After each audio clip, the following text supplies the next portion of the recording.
Isla ng Liwanag at Anino, Siquijor na kabaong kasaysayan.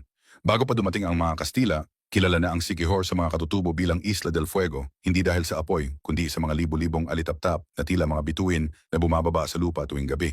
Sinasabing ang liwanag na ito ay hudyat ng enerhiya mula sa kailaliman ng dagat, isang lugar na konektado raw sa mga bitak ng lumang lupain, Atlantis. May alamat na ang mga unang nanirahan dito ay hindi basta tao, kundi mga bantay ng pintuan, tagapangalaga ng lihim na daan, papunta sa ibang kalupaan na matagal nang lumubog. Kakaibang pangyayari. Maraming kwento mula sa mga lokal ang nagsasabing may mga bahagi ng isla na biglang naglalaho at muling lumilitaw. May mga mangingisda na nagsasabing may nakita silang lungsod sa ilalim ng malinaw na dagat, kumikislap ang mga tore at pader bago ito nilamon muli ng ulap sa tubig. Sa bundok bandilaan, may mga kuweba na hindi natatapos kahit anong lakad mo, tila inuulit ang daan o binabalik ka sa simula. Mga posibilidad. Kung susuriin ang posisyon ng Siquijor, nasa gitna ito ng tinatawag ng matatanda na puso ng dagat, kung saan nagtatagpo ang mga alon mula sa iba't ibang direksyon. Ayon sa ilang mananaliksik, posibleng isa ito sa mga sentro ng enerhiya o ley lines na nag-uugnay sa lumubog na kontinente. Kapag tumama ang tamang siklo ng buwan at alon, nagbubukas daw ang mga pintuan sa ibang panahon, anak ng hangin at alon.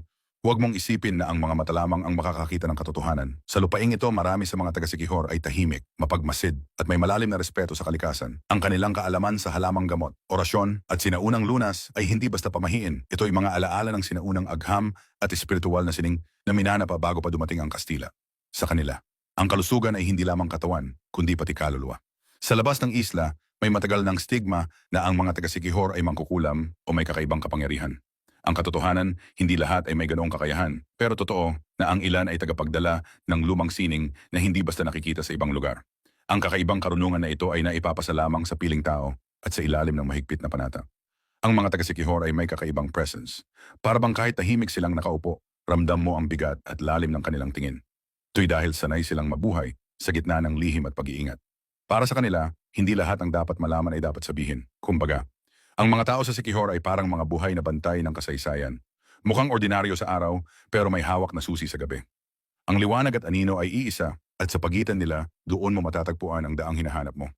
Ang Siquijor ay hindi lamang isla, ito ay bantay ng lihim na pintuan.